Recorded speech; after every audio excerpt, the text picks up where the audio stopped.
Be honest with me, how loud is that waterfall? Is that too much?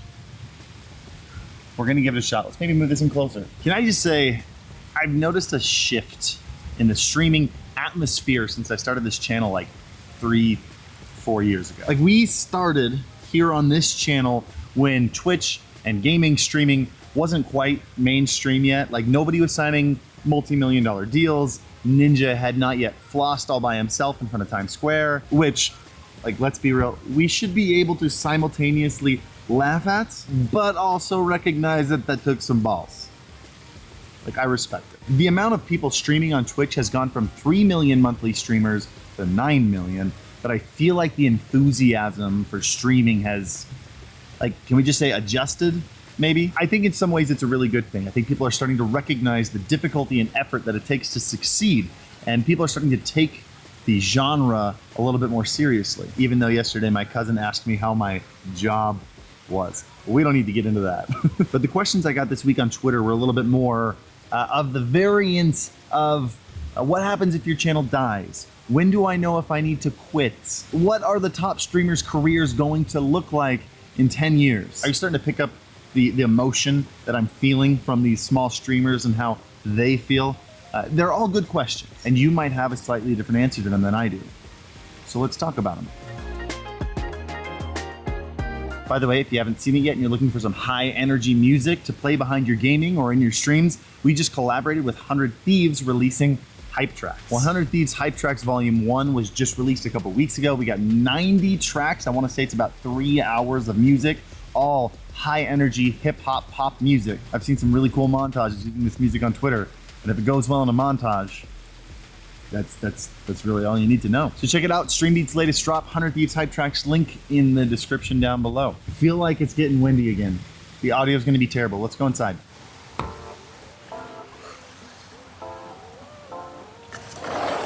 All right. Not quite as pretty, but yeah, you'll be able to hear me a little better. All right. Question number 1. What's the worst thing you've done in your career and why? What do you guys want to know? All the dirty details and secrets of being a YouTuber. You know that cheesy thing people say where they're like, oh, every mistake I've made has led me to who I am today. Like, I feel that. Like, it's real. Making mistakes is the best way to learn, and I've learned from every single one. From dumb things like buying expensive equipment for a single video when I didn't have a lot of money, all the way to trying to daily vlog and make a video every single day and being someone I wasn't naturally in front of the camera. In fact, that might be a really good one. Yeah, that's definitely something that I might undo if I could. But I would genuinely say the worst mistakes I made were things that I didn't do. Video ideas, business ideas, those ideas, they happen a lot. And most of the time I just say, it's too risky or it's too difficult. And I often wonder what they could have turned into. Seeing the just ridiculous success of Streambeats and watching my idea turn into something so massive has made me much more willing to take risks recently. What makes you stay so positive? What are your counter stresses? Guys, this stress of this job is very real. I have maybe like 1 to 2 hours of spare time a day. It's an always on job. Or I've learned recently, ofuganai shigoto desu, which literally means a job where off does not exist in Japanese. Context for that, I've actually been taking a Japanese lesson every single day this month, which may be slightly contributing to my stress, but I've been documenting the whole thing and I'm making a video about it at the end of this month on my personal channel, youtube.com/harryseller. Make sure you go subscribe over there. It's also where I live stream, so come hang out.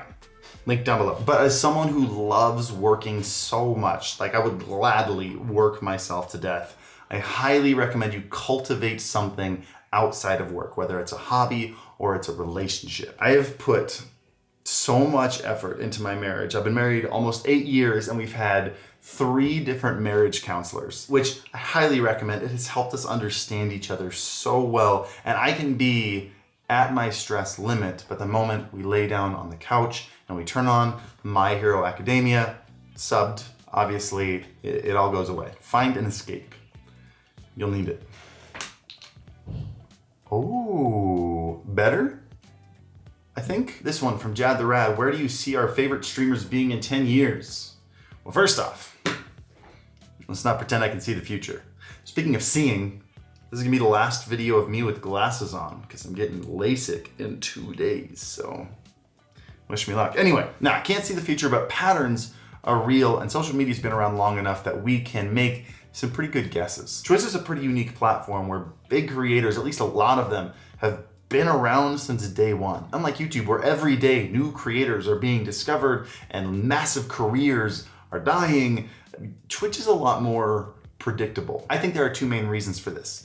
One, the lack of discoverability in live streaming as a whole. I've been on the side a little bit too long here. Let's center ourselves. Just a lack of discoverability as a whole, not just on Twitch, but as a live streaming medium. People don't browse live streams nearly as much as they browse video content, so it's a lot harder for small streamers to rise in the ranks. While at the same time, the way these live streaming platforms work, and again, the way live streaming works as a whole, it is a lot harder for the big streamers to fall down. The top tend to stay on top because, for example, if you're a streamer, you're making 50 to 60 hours of content every single week versus a YouTuber who makes like 20 minutes of content. So what do you do with all that time to keep it entertaining? You play with friends, you react to friends' content, you hang out with your friends, you end up really building each other up and creating almost like a bubble of big creators.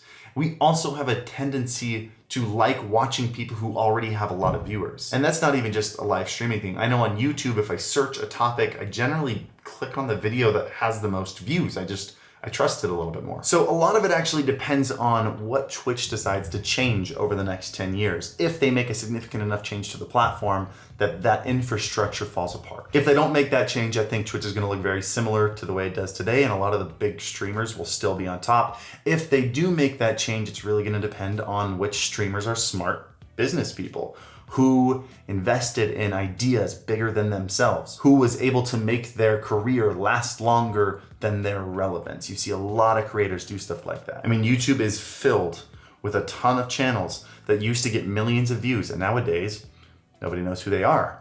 If you get that far, be smart. And I'd like to know, just at the end of this, just because I'm curious, and also because I'd like to boost engagement on this video, who do you think is a smart creator who can last the test of time? Who do you think is going to invest in good ideas and is going to push the envelope forward? Leave a comment down below and hit the like button, please. That would be wonderful. Okay, real quick, 3 lightning round questions before I get to like the big question that I've been looking forward to the most. This one's from SwitchClick. When do you stop feeling like an imposter? You don't. But I tend to view imposter syndrome as a little bit of a strength. I think people who don't inherently think they deserve success tend to fight for it a little bit more. From Slam Hands, why does everyone want to be a full-time streamer but nobody wants to be a full-time creator? I think that's because the public perception of what it means to be a streamer is you sit around and play video games and people pay you for it and they think it's really easy. I know that's not true. Big streamers know that's not true, but viewers in general would rather get paid to play video games than actually learn to create content, film and edit videos, all the things you have to do to be a YouTuber. One last quick one from Bear Dog. Can anyone become a successful creator? You guys ever watched the movie Ratatouille? You know how like the chef had that book called Anyone Can Cook, but a lot of people misunderstood it and they thought what it meant was cooking is so easy, anyone can do it. But in the end, he was able to explain that more what it meant was anyone has the potential to become a good cook as long as the passion and effort are put into it properly. That's how I feel about it. I think everybody has different strengths and weaknesses, and I think the trick is to have the self-awareness to recognize your strengths while also having the passion to be willing to fail until you learn to properly utilize it. Put that in cursive on your wall. Suburban white women. But the last question that I originally actually was gonna put first in this video is from Nick Wraith, and it says, where do you see yourself in 1, 5 to 10 years as a content creator? I'm gonna be honest with you. I'm exhausted. I'm exhausted because I can't say no to work, and because I'd say more specifically, I can't say no to a good idea. What would be smart is to start a new idea, work hard, build it, then build an infrastructure around it, hire a team, and as the load is being lifted off my back, then start the next idea. I don't do that. Instead, I'm like, good idea, let's do that. Good idea, let's do that. Another one, let's do that. It's not the best plan because now I've got like 5 businesses on my shoulders, but I'm so excited about some of the things I'm working on right now. Kenzie could tell you, I'm not sleeping as well recently, and I'm a little bit more high strung than I used to be, which has never been an adjective used to describe me at all. If I do things right and things end up the way I hope they do, the businesses I've started now will not only have changed industries the way I've envisioned them changing industries, but also they will be run by competent teams of people that I've hired. And so my job is to be the creative direction and the decision maker behind the company, and then leave the work to the competent people, the people I trust, to then go out and do them instead of having to do most of it myself. And I'm working on that right now. I've already got 3 incredibly talented people working for me right now, but I would love to lift a lot of this load off my shoulders onto other people. And then I'll probably start another business.